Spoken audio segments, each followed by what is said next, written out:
Well, it's great to be here in the great state of Michigan. I always loved coming to Michigan on the campaign trail, and I'd always said, you know, the most dangerous place maybe this Ohio State grad visited was Michigan on the campaign trail, but you all were always kind and friendly and good to me. We love you too. Thank you, sir. It's good to see you again, man. I'm not going to do that here. Somebody yelled out OH. I'm not doing that here. Don't insult your hosts is the basic thing that I learned in politics. Let me just say a few things, a few words of gratitude. First of all, you guys are lucky to have a great congressman who fights for working people in the state of Michigan. Tom Barrett, where are you, Tom? Thank you so much for what you do.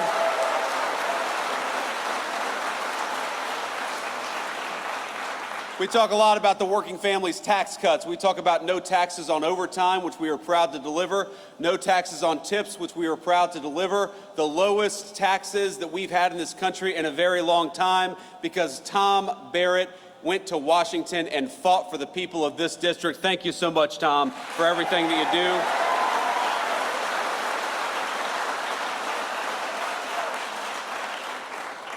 I want to thank, of course, the leadership of this great American manufacturer. Hatch was founded in 1952 by two brothers. Where are we at here? Where's the leadership of Hatch at? Thank you guys. Stand up. Come on. Let's give them a round of applause.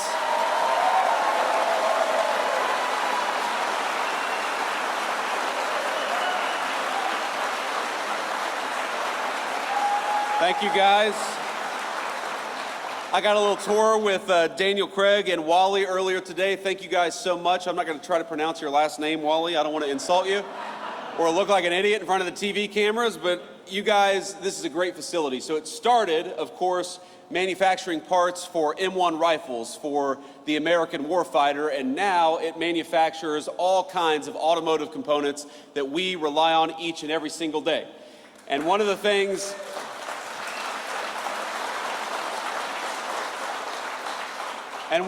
they told me is that business got maybe a little tough, a little uncertain when they had a president of the United States who was obsessed with telling everybody to drive an electric vehicle because too many of those electric vehicle components were not made in America. But now that we are leaning in to great American-made automobiles, Hatch is doing better, the American auto worker is doing better, and President Trump and I are proud to fight for you each and every single day.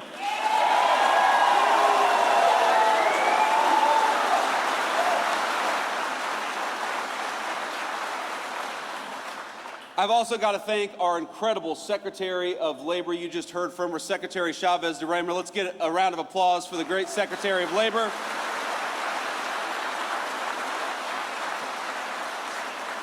Now, she is a very, very interesting person. She has got a great career. She had a great career in Congress, but I have never met anybody on either the Republican Party or the Democrat Party who is more obsessed with fighting for American workers every single day. She wants our workers to have the best training. She wants our workers to have the best benefits. She wants our workers to have the highest wages. And thanks to her work, we're getting closer every single day to being the most pro-worker administration in the history of the United States of America. So thank you, Madam Secretary.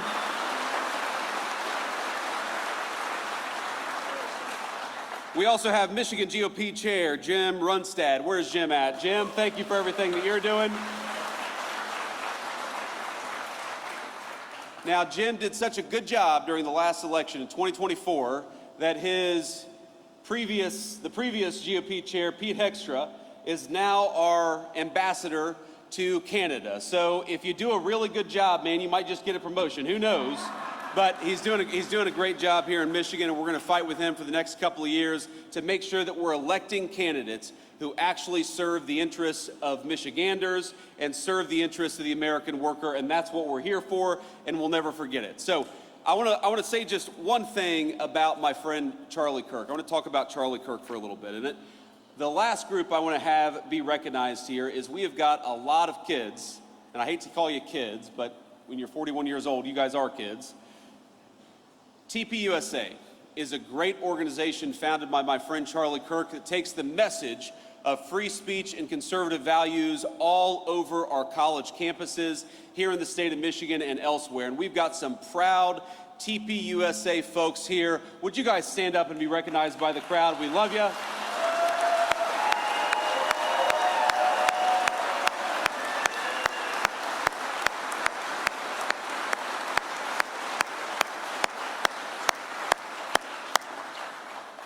We love these kids, and we love the organization that was founded by Charlie Kirk. And I know I speak for all of the kids behind me, all of the great TPS USA members, and also the alums, that over the past 10 years, Turning Point USA has not just been an organization, it has been the fountain of a movement all across the United States of America. If you look at just the youth vote in 2024 and how much young voters shifted from Democrat to Republican from 2020 to 2024, Charlie Kirk created a movement.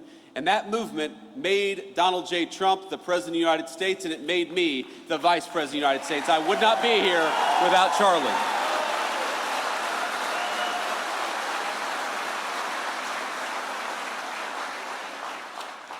But Charlie was an exceptionally talented individual. People don't realize how integral he was, how important Charlie Kirk was.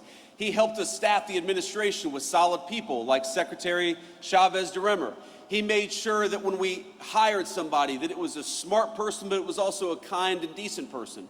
You see him at these college events, and he would talk to anybody. He didn't care if you were a Democrat, a Republican, a liberal, a conservative, if you supported the Trump administration or not. He felt that the most important American political virtue was to just get out there and talk to our fellow Americans. And I hate to say that a week ago, he was doing what he did best, he was doing what he loved, and an assassin gunned him down for daring to say things that that assassin thought were wrong or shouldn't be said. Well, I think I speak for every person in this room, and I think I speak for a majority of our fellow Americans when I say we do not attack or commit violence against people because we disagree with their ideas. We debate ideas, and we're going to keep on debating them in honor of the great Charlie Kirk for as long as I have a microphone.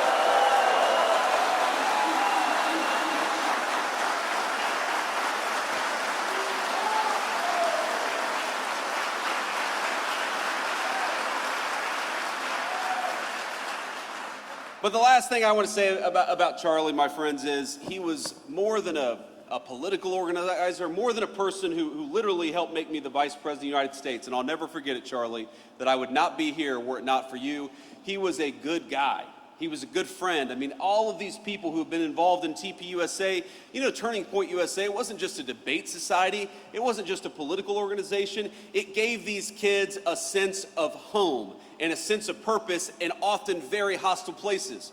If you were a young conservative or you were a young Christian and you were worried that a professor might give you a bad grade for being who you were, Charlie's Turning Point USA gave you a home.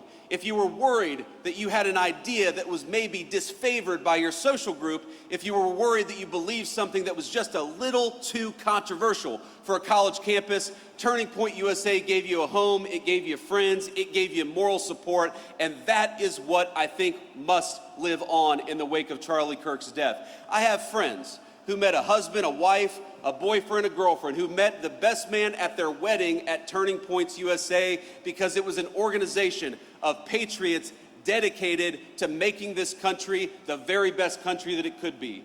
And I would like to think that whether you're a Democrat or a Republican, this basic idea of young people gathering to discuss and debate, that is the thing that we cannot let pass away just because the leader of Turning Points USA was gunned down by an assassin. And I want to let you know that whether you're a Democrat or a Republican, whatever your belief is, I will fight for your right to speak your mind. We reject political violence, and we reject the crazy left-wing radicals that gunned down our friend Charlie Kirk. Let's talk to one another and not try to shoot each other down for disagreeing.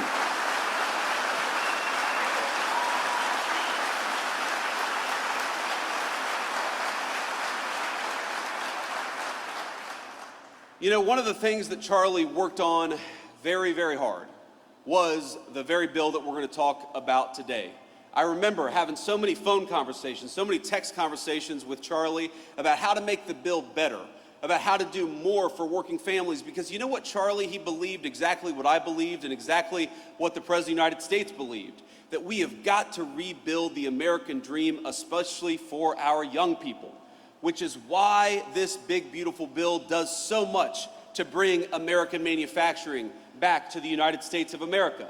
These working families tax cuts, they don't just cut your taxes, though they certainly do. They reward companies for building and investing in the United States of America. Because isn't it nice to have an administration that is fighting for the businesses and the workers that are building right here at home rather than shipping our jobs off to Asia or Mexico?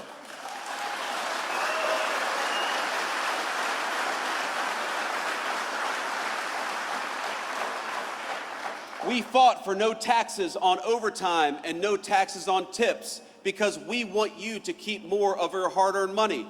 We fought for an increase to the child tax credit because we want to make it easier for young families to bring new life into this world and to raise that new life in security and prosperity and comfort. The working families tax cut is not just a big 1,000-page bill, it is an important part, maybe the most important part, to restarting the American dream in this country. Wouldn't it be nice to have a president, and now we do, who builds in America rather than rewards companies for shipping jobs overseas? Wouldn't it be nice to have an administration that actually gives you more of your hard-earned money rather than taking more of it for hard-earned or for government bureaucrats?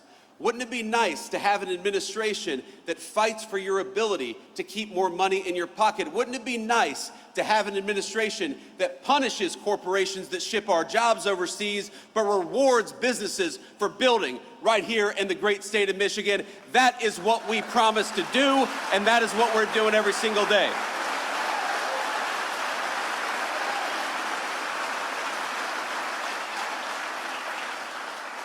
Now, I don't know if you saw the headlines this morning, if you turned on the TV this morning, but the president right now is participating in a great state visit to the United Kingdom, our closest ally, of course, going back to the very beginning of our country when we didn't always agree very early on. But pretty much since then, they've been very close friends of the United States, about 200 years, our most important ally in the world. And the president is over there, and somebody asked me, would you rather be in England celebrating the state visit? I said, no, I'd rather be right here in the great state of Michigan where people are building great products for the American people.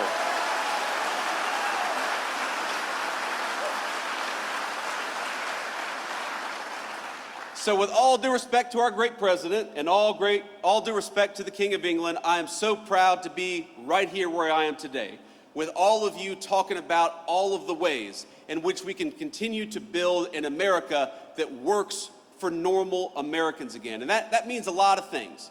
Part of making this country work for you all is making sure you're safe in your communities and safe in your streets.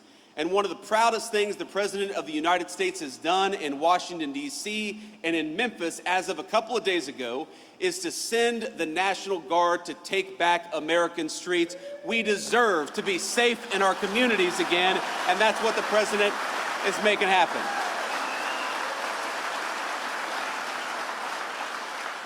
And it's so funny, you go to these places and, you know, the TV cameras, very often the fake news media, all due respect to the fake news. We love them, even when we don't. They show up in these places and they put a microphone or a camera in front of somebody who they assume is a Democratic voter. And they say, what do you think about Donald Trump deploying these people to your city? And every single person says, it's a great idea. I just want to be safe, and we're glad the president is making that happen. So my one message to Governor Gretchen Whitmer here in the state of Michigan is, oh, come on. My one message to Gretchen Whitmer is, look, the city of Detroit we know has got some serious crime problems, and we know that it's the people in Detroit who suffer the most when crime is allowed to run rampant all over city streets. Gretchen, we are happy to send the National Guard to Detroit, Michigan. All you got to do is ask.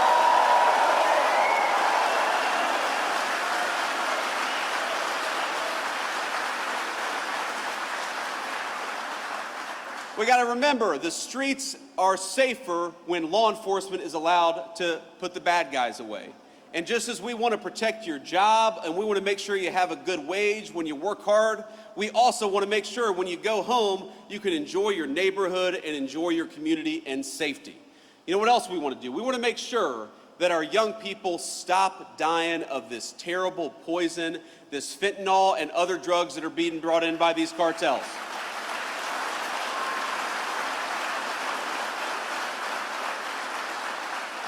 And I'll tell you a little story. I was talking to our great Secretary of Defense probably about a week and a half ago.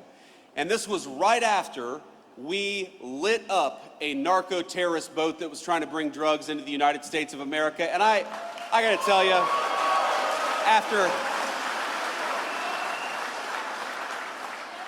I am a child of the war on terrorism era. I served, just as Tom did, in our military. I deployed to Iraq as a United States Marine, a young enlisted United States Marine. I am proud to have a president who is sending our military to light up the cartels that threaten our people in our own backyard. That's where the military belongs, if they belong anywhere.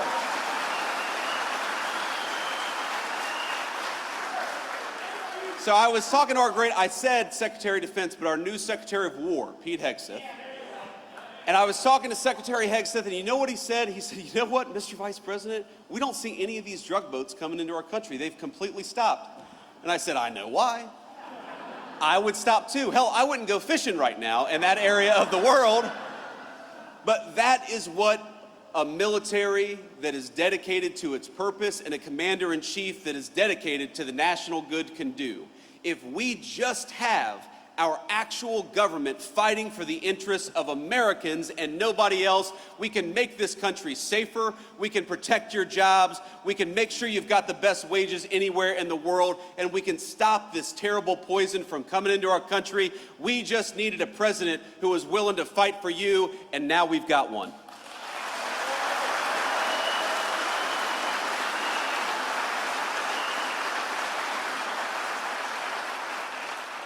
So let me leave you with this final thought here. Look, I grew up in a community, you heard Secretary Chavez-DeRemer mention this, that I grew up in a community where the American dream seemed to be disappearing, where the jobs were getting shipped overseas, where the factories were closing down. I remember driving around my hometown, Middletown, Ohio, and we'd see some abandoned factory, and my grandfather would tell me what used to happen there, what good jobs used to happen there, what good wages used to provide for families there. And I remember thinking, why is it like this? Why have our leaders ignored us for so long? Why are factories closing instead of opening up? Why are good jobs going to China when American workers deserve good jobs right here at home? And the answer was bad leadership. Just as our leadership chose crime, they also chose to ship your jobs overseas. Just as they chose to send our young men and women to foreign wars all over the world, they refused to stop the cartels that were operating right here in our backyard. And I believe our sacred promise and our sacred duty is to make this country even better for the next generation than it was for the generation that came before. That is why we're doing the things that we're doing. But I want to tell you, I'm never going to forget where I came from. I am never going to forget that I was a little boy who was worried about why the jobs were disappearing. I'm never going to stop fighting for the auto workers to have good jobs right here at home. I'm never going to stop.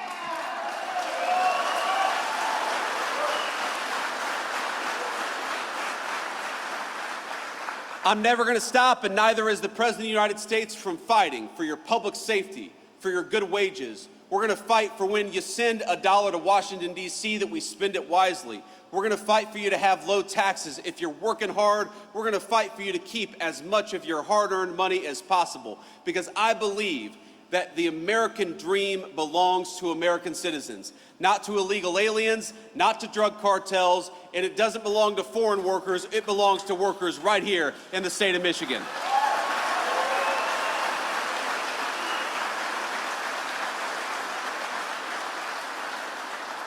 So I hope you remember, when you're voting in 2026, you have a choice between somebody who tried to fight for the illegal aliens and somebody who tried to fight against the drug cartels. You've got a choice between somebody who is trying to get good law enforcement officers to be able to do their job and those who demonized our cops and demonized our National Guardsmen.